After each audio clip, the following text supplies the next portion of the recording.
dirty little maid she is. She's a dirty, kinky little maid. Her power is sewing, not film. The problem is, no. But she does have a giant sewing needle as a weapon. But that's not her power, that's her weapon. Her power, I would say, is film. She ain't that deep, bro. Stop. Why are we even talking about this for? It ain't even that deep. Why are we talking about it? Everything in these shows are deep. Welcome to One Helluva Podcast, where we have hot takes, hellfire jokes, and might even be cancelled before this comes out. I'm Serge. I'm Salate. And today we're going to be talking about the infamous Niffty. Everything. Her death, is she comedic relief? You know, why fans infinitize her or what's the word? Baby her, make her look, think she's a kid. Act like she's a child. Act like she's a child. We're going to be talking about that and her lore because she's much deeper than we initially thought. Or is she? The first thing I'd like to really ask and really talk about though is, would Niffty still be cute if she was a man? What do you think? No, her behaviours wouldn't be. She gives off really creepy energy. So why is it accepted then from Niffty? Why are we accepting that level of creepiness? Is it just because she looks cute? We accept that she's a bit of a creep? Because that's pretty dark. And if the boot was on the other foot, if she was a man, a little man, would we still be going, oh, that's so cute? Because there's one scene where she walks in and goes, where's all the men?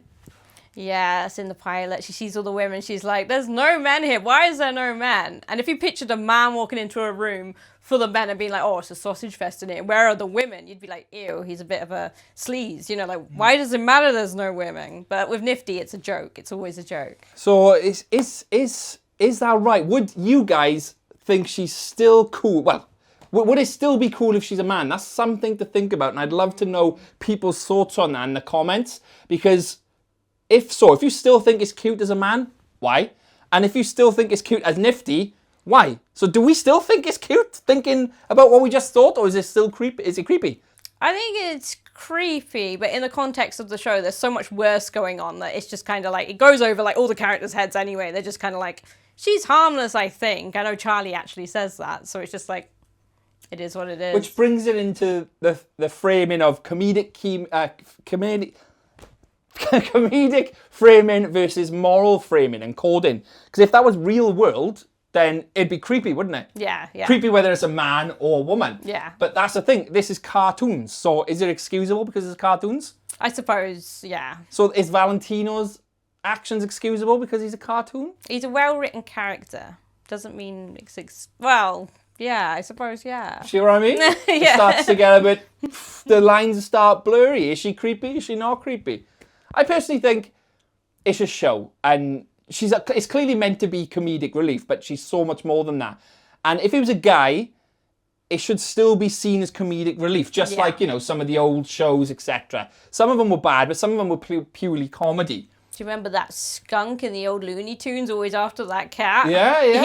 He was a bit weird. There we are, which brings me on to Niffty in herself. You know, we see Niffty near enough indestructible in some scenes. She's seen in the oven being cooked alive, comes out, no problem at all. She's hit with Adam's angel beam, which would fry and kill anyone else because it's an angelic weapon. It's his own power, just like Lucifer's. She gets hit by it, gets back up and just does a thumbs up. So no one seems to be batting an eyelid at her power level, I suppose. It's over 9,000. Yeah, she's completely invulnerable from what we've seen. Like, I don't know if that's just plot armor, but it seems like she's invulnerable. She was inside the oven in the pilot, or the fireplace in the pilot, comes out completely unscathed, just covered in soot. She doesn't seem to feel pain. It's crazy that, isn't it? Imagine now, Niffty, you take away all the cuteness, all the comedic value, she would be perfect villain tier if the framing was completely different, wouldn't she? I think so, yeah. She'd be up there with, she'd be more creepy and villainistic than Vox. She wants to go around killing, stabbing people, taking their possessions, following them around. She's got less morals. She's just kind of like acting the moment. She doesn't think. Which brings me on to the main meat and potatoes, the meat and balls. Not meat and balls. Meatballs. The meatballs of the entire... The meat and veg. The meat and veg. The meat and veg of the segment. And that is Niffty's death and afterlife. And a deep dive into this. We did a full video breakdown last week and it covers everything. But this is going to be more in depth. What do we actually know about Niffty's human life then? All we know is that she was born in like the 1920s, 1930s, and she died in the 1950s at the age of 22. That's all we canonically know. All that's been confirmed. That's crazy. That is literally it. Well, we can get more than that from the year itself, because if she was born in the 1920s, 30s, so let's say 1928, because she died in 1950s or whatever, we can get a lot from her era and her dress sense. So we know at that time television was quite prominent. It was the era where everyone would sit down in front of the TV. TV was all, oh my God, this is the thing. Might explain why she's like this at the TV, because she's never seen one before. Because at that point in time, they were everything. They were so new. It was like seeing a space rocket, I suppose. So we can get a lot from this period she lived in, innit? I also feel like her obsession with cleaning could be like the typical like housewife trope. Because back in the 1950s, it was really common that housewives, women were married at a very younger age. So 22, she could have been married for easy like 2 years of that. So like from her 20s, 19 to 20 was when they'd get married. So like she's got all those like dresses and maid outfits. She's got the poodle skirts, a lot of sewing. It's typical housewife stuff. Cleaning the house, fixing clothing. Yeah. Where would her obsessive cleanliness come from then? Well, she's obviously an obsessive cleaner, where she's got to go around clean, control that fixation she's got on cleaning. Where does that come from then? I reckon she was the typical 1950s housewife, and she had to keep things clean. It was all an image back in the day. You had to be the perfect wife. So if her partner or her husband was a bit like, oh, you're not doing things, girl, she'd be like, oh, goodness, I'll have to go and clean up double time. And that's what the women were like back then. I disagree, see. I think that the obsessive cleaning comes from her trying to clean up a murder scene in a hurry. And she's very like, oh my God, it's a mess. I'm going to have to clean it up, clean. Because she's also obsessed with bugs. And she loves the bugs, but she wants to clean up the bugs at the same time. Where does that even come into it? What's that about? She wants to kill the bugs. But she has them dancing at one point, remember? In like a little circus. She has one scene where she literally says, sometimes I kill children bugs in front of their mothers just so they can watch. And it's like, oh my God. She's just twisted. Like, yeah, she definitely would have cleaned up a couple of her own crime scenes. I'm not saying that. I was talking like pre-crazy Niffty. Because you have to remember, she is in hell. She's not going to be a goody two-shoes housewife in the 1950s. She's in hell because she's probably a nasty piece of work. Everyone down there is a nasty piece of work, apart from Sir Pentious, obviously. He's gone up. But it's got to come from somewhere, and it's got to come from, I think, a negative part of her life. But Pretentious only went down for a really small, we say small reason. He saw crime committed in front of him and he never reported it. For her, it could be a case of, and I know this doesn't sound great, it's still really bad, but imagine her husband was a complete piece of work and one day she snapped and stabby her husband. That could be enough to get her down there, because we know Angel's down there for killing his dad. It seems to imply only that. So one person, so... Yeah, it could be, which leads us on to, I suppose, if she's in hell, she's obviously died. How would she have died? I know we've covered it in the past video, but let's explore all of them and open it up further, because we only did that in 10 minutes, where in this podcast we can explore it and deep dive and explore all angles a little bit. So what do you actually think she's in hell for? How did she die? What do you think? How did she die? I think on her dress it looks like bullet holes. So I feel like, going off, referencing your video, which I do agree with, is that she was caught on camera committing a crime. It might have been killing her husband, it might have been killing other people, because she collects mementos from people. She goes up to Valentino, grabs some of his fur and says, for my collection. That's like very typical serial killer behavior. Like, she's done this before. So like, she was caught in the act and probably shot down by authorities. That's what I think. Could it be very... I suppose she's got a sewing needle as a weapon, which is very thin, pointy. Could it be 3 precision strikes, deep, long, thin, that would create the same type of puncture marks as a bullet hole? Could it be someone went, killed her? Maybe she... With the weapon she uses? Maybe she was stabbed, and that's why her demon form is very stabby. Like, you don't know. Look, Vox was killed by a TV head, and his main power is a TV. He becomes a TV. Yeah, he becomes a TV head himself with his powers being in TV. Yeah. So could it be that she was killed with these real long sewing needles, which would create them puncture marks, with no loads of blood? Because it's not like a hammer, is it? Is a sewing needle that big actually real? It can't be real. You could probably get big ones. Well, Imagine It's sewing. like an ice pick. Maybe an ice No, they're not. pick. Haven't you seen like old nans when they got sewing needles and they're long and thin? Oh, they're the it's not sewing. No, It's the knitting needles. Yeah. You think she's been shot? Who would she have been shot by? authorities catching her in the act. Doing what? Explain, expand. Killing somebody. Like, it could be...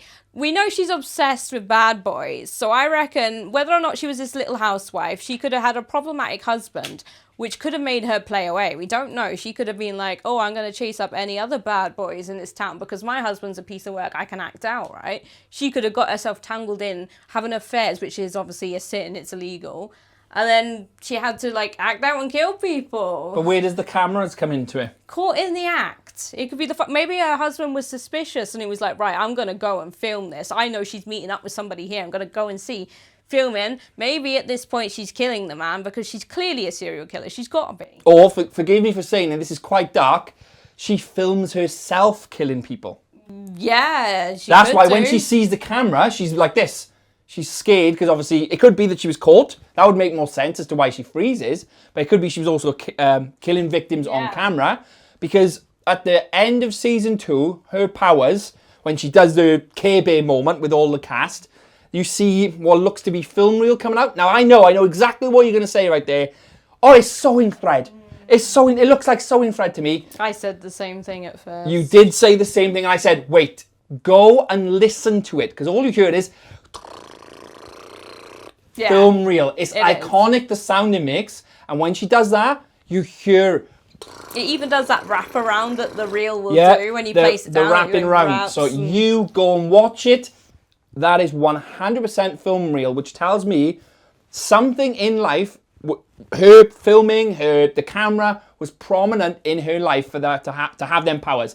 Vox, he's got TV because he was killed by the TV. TV was life. Alistair, radio demon because radio was his entire thing in his life. You just got to look at the characters. Their main thing in life was their power. What if she was like some type of actress and it was like a reality TV show or some kind of sitcom with her husband and like she just snapped on live TV or something? Or you said the other day that imagine she was an actress who came over from Japan and she was on screen and she was being filmed and she was doing an action scene and it involved guns, prop guns. Yes, but the prop gun was real and loaded. This has happened in real life. Yes, it and has. They went to do a scene with her.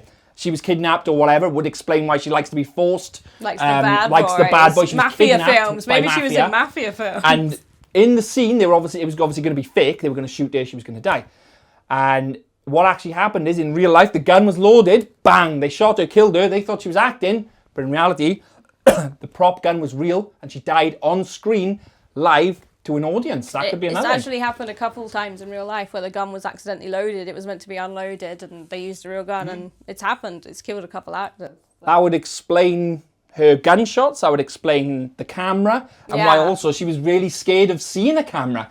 It just reminds of her death, I suppose. I think that's a really good one because it's proper film reel. So it's like she's an established actress. Like, I feel like security cameras are just being caught in the act. I don't know if she would have the proper iconic film reel, like someone behind there, like filming. Do you know what I mean?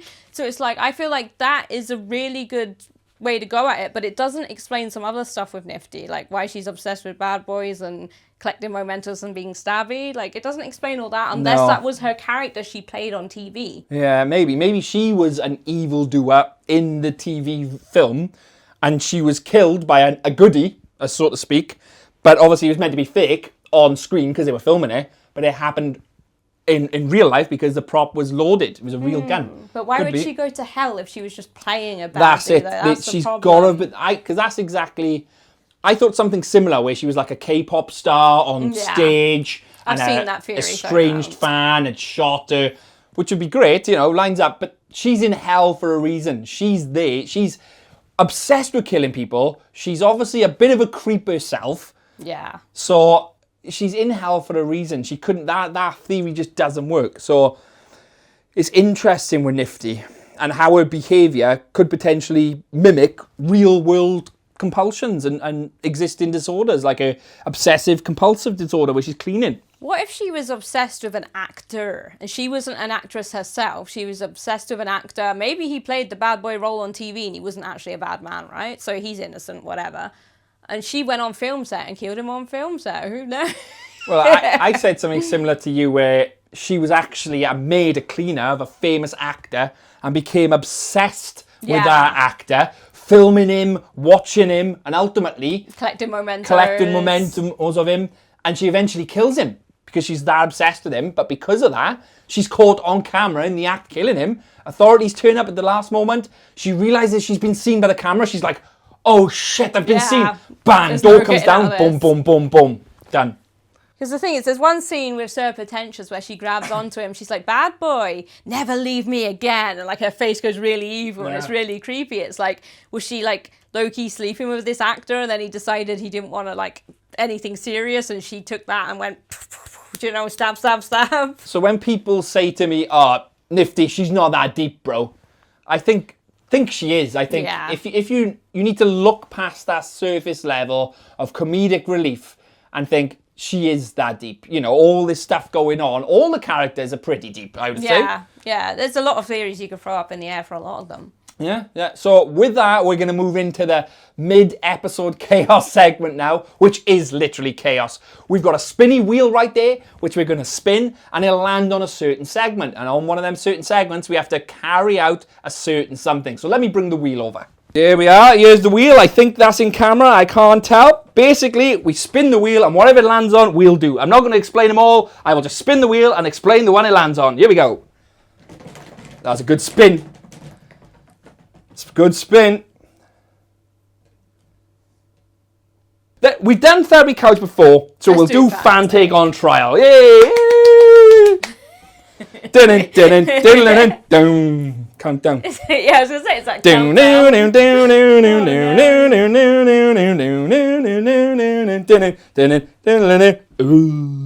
So Fan Take on Trial. This is where we take one of your takes, a real take from the internet, and put it on trial. We're going to see if it holds up, whether it doesn't hold up, if it's even worth its weight in anything. So let's have a look. I've got one right here.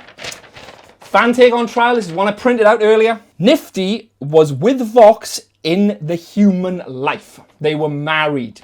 No. No? I don't agree with that. Why not? They have no correlation in the show at all. Personalities has no correlation. There's been scenes where they've been in the same scene together and neither of them look at each other and interact.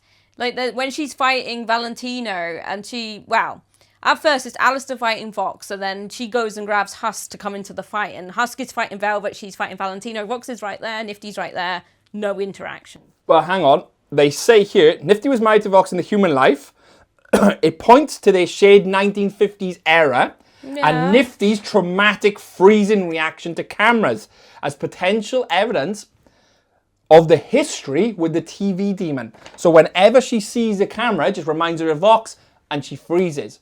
The question is, which is something we talked about earlier on off camera, was has Vox and Niffty ever had an interaction together on screen? Because they've been in the same scene. But have they seen each other, like properly locked eyes? They would have seen each other. They just didn't interact. Well, they know of each other. Of course they would. Vox is flipping everywhere. So she obviously knows of Vox. But that theory is dumb, right? Because they say they're from the same time period in life, so they had to have been married. It's like, no. She probably would have known of him because he was famous on TV. But that's like saying Alistair and Mimsy were married. But Alistair and Vox knew each other in life.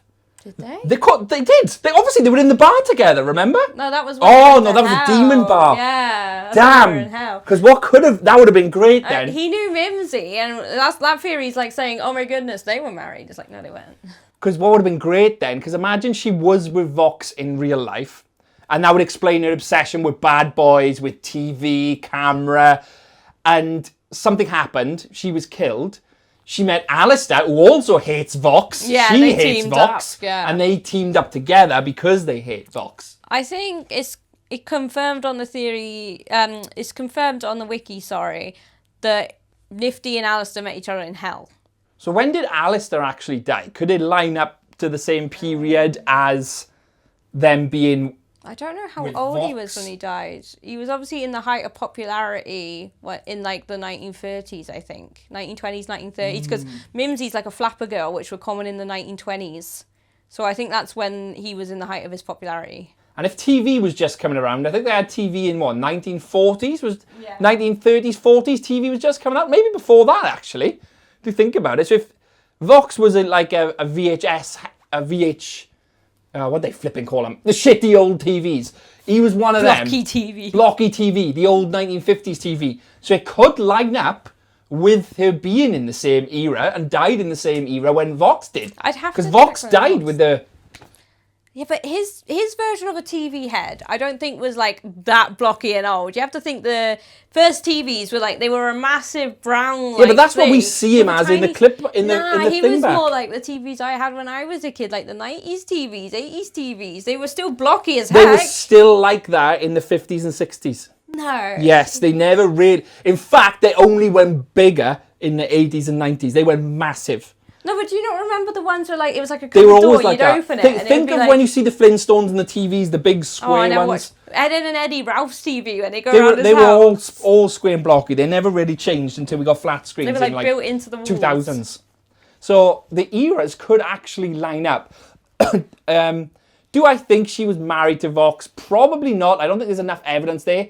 The thing which would kill the theory entirely is if they had an interaction and don't mention anything on screen. We haven't seen that interaction, so you can't 100% write it off. I don't know. I can't remember if we did. Yeah, I wouldn't say we could 100% confidently write it off just yet. So we'll put another fan hot take on trial now. Niffty's erratic behaviour and blanking out in front of cameras stem from a lobotomy she received while alive, which was a common practice during the era she died in the 1950s. What do we think? Do we agree with that fan theory or not? No, because when you're having a lobotomy, it's a hospital setting. You'd have a bright light above you, but they wouldn't be recording it. There wouldn't be cameras. So I don't know how, you know, like in a hospital room, you have that big circle with circular lights. I don't think that looks the same as a camera lens. I don't think it's a good theory. Yeah, I don't think, there's multiple things wrong with that theory for a start. Yeah, one, how would that, you know, equate to her being scared of cameras? Maybe she maybe but one of the first, perhaps, and they were filming it together. Yeah. But a lobotomy, she would be kind of like a flipping zombie. Think of One Flew Over the Cuckoo's Nest, and they lobotomise, what's his face? McMurphy. He's like, they're like zombies, like this. And Niffty is far from a zombie, although you could say that she died from the lobotomy. They went to lobotomise her because she was so nuts and so out there that during the process, she died. So she never fully went into the zombie state. So she reverts back to her craziness in hell. Like, that's another thing people don't mention, but like, she's obsessed with bugs and dirty stuff and cleaning it up, sure, but she's also more than willing to roll around in mud, filth, and be covered in rat blood. It's just, there's a lot of things. Dirty little maid she is. She's a dirty, kinky little maid. No, but like, there's so much that could lead that maybe there was a lobotomy that killed her if she was a psychiatric patient that was dirty, kinky maid. There's room for that. I could sit and think about that, but I don't believe that theory, no. So what we're going to do now is we're going to move on to the fan angle. So this is probably one of my favourite segments where we basically look at fan headcanon, we look at all their comments, and we basically dive into them, see whether we agree or disagree, and I've got a massive list here, so this is good. This is going to be some good fun. So the first things first, why would you fantasize about Niffty? She's a kid, right? Oh, no. So she's not a kid. Why do people think she's a kid? If you think she's a kid, let me know in the comments, why do you think she's a kid? Because she clearly died in the 1950s at 22. Well, that's been confirmed. But it was never confirmed in the show. But like, just because she's really short and very hyperactive with like a really bad attention span doesn't immediately equate to being a kid. We know she's not a kid. They have a scene in a BDSM club where she's dressed up in bondage gear. You know, she's an adult. We know she's an adult. It's just like, it completely baffles me. It baffles me as well, because then you have people calling out people for liking Niffty because they think she's a kid. She's not a kid. No, she's not. If you want to like Niffty, you can like Niffty. She's a, like I just said earlier, kinky little maid because she's tiny. She's in this BDSM gear. She's just petite. She's just short. There's a lot of short women out there. She is definitely not a kid. Here we go. Niffty was once a powerful overlord who traded his soul to Alistair to escape the burden of control. What do you think? She was definitely once an overlord. That's confirmed by doing her powers. Only the demons, the sinners that did their powers were overlords. You know, like Cherryborn was standing there, she couldn't do anything. It was only overlords, right? So she's an overlord, but I don't know if that's got anything to do with... She definitely sold her soul to Alistair for a reason, which begs the question, why did she sell her soul to Alistair? I don't think she sold it to relinquish her own control. I don't think that. I think it'd be as simple, right, as hear me out, is that Alistair respected her and treated her kindly, and she just liked that. There's a whole scene where she's talking to Alistair and she's like, I like them so much. They let me put on these roach bands and do weird shows and they don't boo. That's as simple as her mentality. Yeah, maybe it is that she just wanted a friend and she thought, yeah, that Alistair's a friend. And Alistair, being as devious as he is, thought, I can use this to my advantage, and took her soul. He could be as well. But he is a gentleman. He does treat women nice. Yeah. The contrast of how he treats women to men is so drastic. Yeah, it's true, it's true. Next one then. This is just a simple one. Just like I said, short, kinky, and isn't afraid to stab a bitch. Yeah. That's it, simple as that. Yep. Her power is sewing, not film. The problem is, no. But she does have a giant sewing needle as a weapon. But that's not her power, that's her weapon. Her power, I would say, is film. How would you disagree with the sound you hear when it comes out of her hands? Listen to that and come back and tell me if it's sewing or not. How could you argue? I know, I agree with you. We just need more background development on her in the series. So someone says here, Nifty's blood on her dress is bullet wounds. Well, I think that as well. I probably agree with that as well. I think it's one of the two. It's either bullet holes or really precise, precision sewing needle strike. Ice pick. That was a common weapon of choice. That would be flipping nasty. No, it wouldn't. It's just... Why are they called ice picks? Are like fucking pickaxes. No, they're like a one big stabby like needle with a handle. I've heard ice pick in my mind is where you're using ice picks to climb up a glacier. An ice pick is a device that's like this long. It's just like a big giant needle, and it's been used in true crime cases. People have been murdered with ice picks. It's better than a sewing needle. What are you sewing? Same thing. Ice pick is one of them bloody things you climb in glaciers with. No, it isn't. Google ice pick. Let me grab my phone and watch this now. An ice pick. Yeah, I'll show you an ice pick now. Ice pick. Ice pick. What is that? What is that? What's the first thing which came up there? Ice pick. Yeah, but look at that one. Look, ice pick. Ice pick. Okay, they're both ice picks, but different That is context. A real ice pick. No. Okay, we're moving on now. We're moving on. Nifty is actually the overlord of bugs. It's just lame. Like from like a writing perspective, it's just a bit lame. Why? Someone's got to be the overlord of bugs and pestilence and nastiness. Could have been her. Maybe. She controls bugs. She kills bugs. She doesn't care for them as such. They could be like her little... She calls them her little minions. Yeah. And they cover her in one scene completely. I know. And she's like, ah! She could be the overlord of bugs. Okay, maybe. But like, I still don't understand what that's got to do with film reel. Nah, that's it. Like... The problem is, there's so many different there'd be parts. Like little bugs flying out. You know when she's doing that at the care bear moment, there'd be like little bugs and flies going out or something. Ladybugs or something healing them, I don't know. Ladybugs. Something Roaches. Healing, no, she'd have to have a healy bug to heal the wound or whatever. Yeah. But yeah, there's so many different parts with Nifty. It's like hard to put them all together in one neat bow. Which brings me on to the next one, which is cute design doesn't change the fact she's effectively a creep. Oh, we said that earlier, to be honest. So she's still a creep, but we love her, do we? Just like Valentino, I suppose. Yeah. People know Valentino's a creep, but they still love him, right? They cosplay him, they do whatever they need to do. Yeah, no, I think she's a good character. I think it's a funny trope, but like if it was real life and if genders were reversed, I think people would have a lot more to say, which isn't necessarily right, but it's true. Another one. The only reason people like her is because she's cute. So, what's wrong with liking her just because she's cute? Is that a problem? Is that a problem? That's the only reason people like her, though, is because she's cute. I think that's all we've got to see of her at the moment, unfortunately. Cute and crazy, that's all we've got to see. Yeah, cute, crazy, quirky. I'd say it's more than just cute. Yeah. She's got more to her than just cute. But she is cute. Nifty might have trauma or multiple personalities. She's definitely got trauma. I think a lot of them that wind up in hell will have trauma, but she definitely has, but... I don't see the split personality correlation. No, I don't see split personality. Then again, you see her singing in Japanese, like almost as if she flips to some type of K-pop idol, a different personality. That could just be like a character she played on TV or something. Like she was in the moment. I don't know. I don't know. Don't know, do you?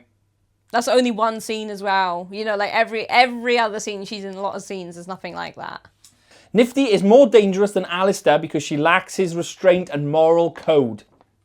I think she could be if she actually cared enough to be.